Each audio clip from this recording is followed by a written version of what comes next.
Hello everyone and welcome back to episode 7 of this series on painting a Song of Ice and Fire tabletop game miniatures. In this series we're painting Bronn the Mercenary, Jaime Lannister without his hand, and Cersei Lannister. In the last few episodes we've been doing a lot of painting and stuff, and we've gotten up to the point where we want to start working on finishing their bases to get these miniatures finished. In Cersei's case, that's been quite difficult because I haven't been happy with what we're doing so far, so today we've got a really interesting episode where I'm going to be trying a totally different technique. As you can see on that picture there, the colored finished picture, we're actually going to be adding 3D rocks to her base. We've been adding textured paste to the bases of those characters that were considered combat units and going into the field to represent sort of gravel or rocky ground. Well, I thought maybe giving the same 3D effect to Cersei's base would be the best move. Since my texture paste wouldn't quite cut it in that situation, not in the same way that it does for characters with a grassy, muddy, gravelly base, I have gotten Milliput sculpting putty, what you just saw there. It comes as an epoxy putty in 2 parts, both of which need to be kneaded together, which I'm showing on screen right now, to make them a workable putty that will air dry extremely solid. When you're working with it, try to use petroleum jelly on any tools you're going to be using, in this case the base of my X-Acto knife, so that the Milliput putty doesn't stick to everything. If you want to get a smooth finish, you're going to want to use something to lubricate it, and let's not cut that clip out of context. In this case, I'm using the base of my X-Acto knife as a roller to flatten out the Milliput, since I'm trying to make stones, sort of flagstones or cobblestones to put along Cersei's base. I want a flat sheet that I can then cut afterwards into little stony shapes. As a little bit of an aside, like all the other materials so far, there is a link to buy Milliput epoxy putty on Amazon.ca if you are from Canada in the description. This is an Amazon Associates link, and I do earn from any qualifying purchases, so if you want to get the same materials I have, but also support the channel while you're at it, please feel free to look down below for your option. That being said, Milliput putty is also available at most hobby stores, whether they're railroad stores or game stores, and at some gardening places, so look around near you to see if you can save on shipping and get it at home.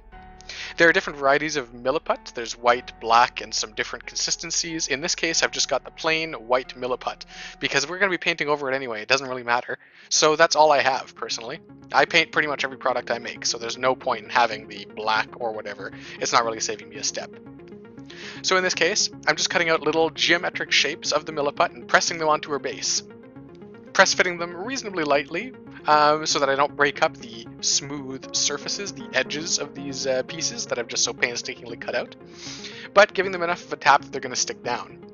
I'm also, as you can see, trimming them to make sure that they stay within sort of the central circle of her base, because with all of my bases, I am going to cut out or paint out the rim in black when we're finished. So I don't want anything overhanging the rim. It's sort of like they're in a little world of their own within that circular area delineated by their base. For the A Song of Ice and Fire miniatures, this is actually really easy to do because they've got a textured area on top of their base that's got a sort of, I don't know, rocky surface thing. You can just use that as your texture for your bases if you want to. It doesn't look like much. But the advantage to it is that it has a perfectly circular edge, which you can use as a guideline when you're painting around the edges of your miniature bases later. Now I'm just trying to make it look a little asymmetrical and make sure I've got enough rocks all around. You can use this technique for anything, really. I could be doing the same thing and putting little rocks on the bases of my guys out in the field, except I don't really want to put this much work into it. When I'm going to be doing, probably 100 more infantrymen as time goes on, those silly line regiments that they use. I say silly, but of course that's the bulk of the game.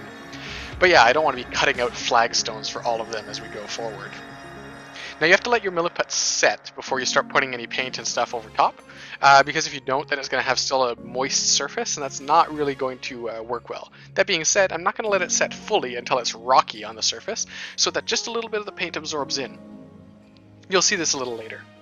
While we're letting it set up to that point, I'm just going to put on another layer of our Vallejo cork brown onto the bases of the miniatures of Bronn and Jaime, who are going to be our earthy toned bases. This Vallejo cork brown is from the Vallejo Medieval Colors paint set, which is the Vallejo paint set I recommend personally. As I've said in previous episodes, I don't use all of the paints that are in it, although they are reasonably useful, and if you do want a good set of acrylics for doing generic medieval characters, they do have all of the primary colors. They also have metals, and they have this cork brown, which are the two that I use the most. Well, I guess 4 if you count the 3 different metals, that is brass, gold, and silver, and this cork brown. Those are the paints that I'll actually use when I'm painting up my miniatures, but since I do most with ink, all of the rest of it is sort of, it's there, you know, maybe sometime I want it for one reason or another, but they aren't my go-tos. That being said, as I mentioned, if you do want to start a paint set, the Vallejo Medieval Colors paint set is the one I recommend. If you do want to get that online because it's not available near you, again, there is an Amazon Associates link in the description, and again, I do earn if you purchase through that Amazon Associate link. You also don't need to purchase just the item that is linked down below. You can follow the link to get to my Amazon Associate Amazon page and then search for other items that you might actually want. That plug aside, we're going to be moving on now. I've let everything set up just a little bit longer, and I'm going to be applying brown ink. First, correcting any areas that I think need corrected. In this case, little areas around the rim of, for example, Jaime's collar. And then we're going to be going on to put it onto the bases themselves. This brown ink sits really well on top of the Vallejo Cork Brown once it's set up a little bit, and just gives a little bit more depth, whereas the Vallejo Cork Brown will show on the high areas of the base. You can see that this darker brown dyes it a little bit to make it look a little bit more earthy, and then settles into the crevices, again, giving them some shading just like we've been doing on the rest of our miniature so far. Working this way with a base color of acrylic and then a wash, in this case, over top of ink, is very similar to what other miniature painters will do across the entire miniature, and obviously there is some value to this, especially if you can get a wash that matches the color of the acrylic paint you've applied underneath. I cut out that step personally by using the white undercoat, or the grey in this case, undercoat on my miniatures to pull out the raised areas as if I had applied a different color underneath, but definitely go take a look at some other tutorials online and see if that look works better for you. As we move forward here, we're just going to be dyeing these bases, getting them a little darker and browner, while we're waiting for everything to dry on Cersei. The work that we're doing on Cersei's base is probably the most exciting part of this episode, because it is what's sort of differing from what we've done by rote for these miniatures, you know, Jaime and Bronn, and the previous 3 that we've shown on this channel. But I think what I'm doing with Cersei is a really great example of experimenting a little bit while you're going forward. Again, like I've said before, I'm working in this case under the sort of goal of trying to get out a few miniatures as quickly as possible. That being said, little experiments like this take almost no time at all, especially when there's drying time on all your miniatures anyway. Jaime and Bronn right now have that ink setting on their bases, so it's not like there's anything else I could be doing right now, really, unless I wanted to touch up some colored parts of their own bodies. So I'm not losing any time. And so I'm going to start experimenting with some colors to put on Cersei's base. I've just mixed in a little bit of black ink with my white acrylic paint to get a slightly thinned acrylic paint, but keep that sort of thickness and thick application that the acrylic brings with it as I put it onto the base. Because these stones are bright white and they currently have not even a primer on them, I'm trying to apply a reasonably thick, reasonably strong layer on top of them. So using acrylic, as thick as it is actually going to help us get a better layer on top. As I do this, I'm trying to avoid obviously touching her dress, and I'm trying to see if maybe I'm going to be happy with just having the flagstones themselves painted this color and then the base painted a different color. I'm switching between 2 different brushes, which you should always have a few brushes on hand if you can, so that you can address the different jobs that you're going to be facing in different ways that are more appropriate to them. For the flagstones themselves, obviously if I was trying to do them with a small brush, it would take longer, it would take more brush strokes than it does with a slightly wider brush. And for areas like the far side of that flagstone that I was just using the small brush to get at without touching her dress, again, the wide brush would have probably just made a dog's breakfast of it and messed up her dress's hem. Going around and just being slightly accurate with this, but not too worried about going over. I know that at this point I could still just add a black wash around them and blend in the edges of the cobblestones with that base color underneath if I wanted to. By this point though, I'm already starting to think that maybe just the straight black underneath, or you know, it's sort of a dirty black now because of everything we've been doing, isn't going to look all that good with just the gray rocks over top. I've been thinking maybe just black with the rocks popping out would give it a sort of diorama look or something, but really what it's doing is it's just, when all of my other miniatures have fully flocked bases, this just looks like a lack of detail, and it's not particularly interesting to the eye. So I'm going to touch up all of the rocks and finish them up, because this first coat of paint is going to help everything blend together and hold on a little bit more later anyway. But after this, I'm going to start looking into maybe different ways to fill in the entire base with color.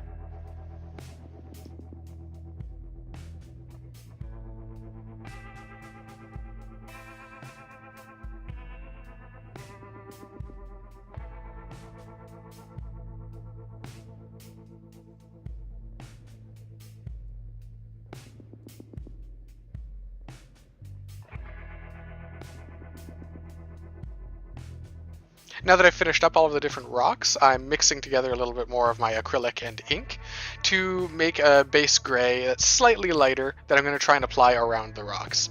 I want to see still if having a different color on the base than on the rocks will make the rocks stand out and make them look like interesting details, or if it just isn't worth the time.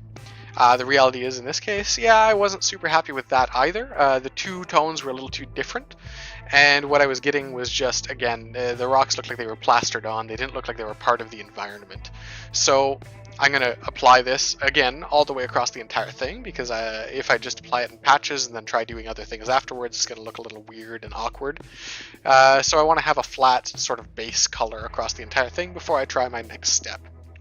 Again, I'm using my smaller brush to try and get into the cracks and crevices around the rocks and near to her dress without touching the dress itself. Keeping the dress clean was definitely the biggest challenge of doing Cersei's base through all these iterations, because I did want the dress to look very clean. I think obviously a dusty hem might have been logical, but I don't think personally my skill is up to making her hem look dusty rather than just looking like I painted in the wrong place. So I am trying not to get any gray on there.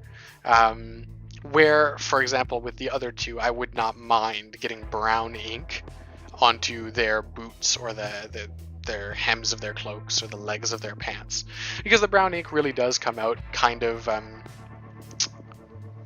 well, it looks a little bit more like mud. You know, mud is an appropriate thing to be splashing up onto you. It has a liquid look. That's fine. Here what I'm trying to do is I'm trying to give it a bit more of an earthy tone now. I've mixed some of the brown ink into what we've been using, and I'm just applying that all around the rocks to see if an earthier tone will work, keeping in mind that King's Landing in the television series is filmed on location in Dubrovnik, Croatia, with a lot of sandy stone around. So a warmer tone to the gray maybe could have given a better look. That being said, again, the big issue I just kept running into was, instead of it looking like an interior scene or something, it just looked like there was a bunch of rocks tacked on around everything else. And that just wasn't great. So what I needed was, A, to pull out a little bit more detail on the rocks and make them look more interesting, and then B, to pull the whole thing together. Pulling the whole thing together will be a simple matter of putting on a black wash, but if I put the black wash on now and then apply a dry brush afterwards, the dry brush will look really stark. Whereas if I put the dry brush on first and then apply a black wash afterwards, the dry brush will be pulled down more into line with the other colors all at the same time, and I think it'll look a little more cohesive. So now I'm just alternating between applying some lighter white dry brushing and then a little bit darker gray to the rocks, and just trying to make the details pop in different ways. My goal here is just, I've sculpted a little bit of shape into them, and I went by with my knife and my nail and just sort of pressed on them in different ways. You can see it very well from this angle. There's little cracks and crevices that I left in them once I'd applied them, and I want those to show later, because they're going to be what makes it look like rock rather than just little slabs of, I don't know, putty applied to a base. When this whole process is sort of the process of illusions and making toys look like real things, obviously the last thing you want is for it to look like a toy. So now I'm preparing that black wash that I mentioned before to sort of pull the colors together and to make everything look a little more even. That black wash is just black ink and airbrush flow improver. Now, I've talked about flow improver somewhat at length in previous episodes. It is my preferred method of thinning down paints, but for washes on its own, its consistency isn't great. What I've started doing more recently than this video is mixing my own sort of wash on the side in a little container, where I have flow improver, black ink, and also just a little bit of water to make it runnier. While the flow improver on its own sort of does run, obviously, and works as a wash, and it does have an excellent surface consistency. It's a little bit jelly, and it's hard to see where it's going to settle early on. So by adding just a little bit of water, I make it a little bit runnier, so it'll flow a little easier. And I also, with the flow improver mixed in with the water, take away some of the surface tension that water has so that it doesn't settle in those sort of wavy circular lines and make the flow marks that we've been trying to avoid, or tide marks as you might also call them. With all that being said, we've finally finished off this episode. I hope you've seen some interesting stuff here. Working on Cersei's base was a nice little experiment in creativity, and I did enjoy the result when everything came out and was said and done. So we're coming up, we're in the second half of this series, and I hope to see you back as we finish it up and go forward with this channel. Thank you very much for watching. I hope you enjoyed, and I hope you learned something. And until next time, go play some games.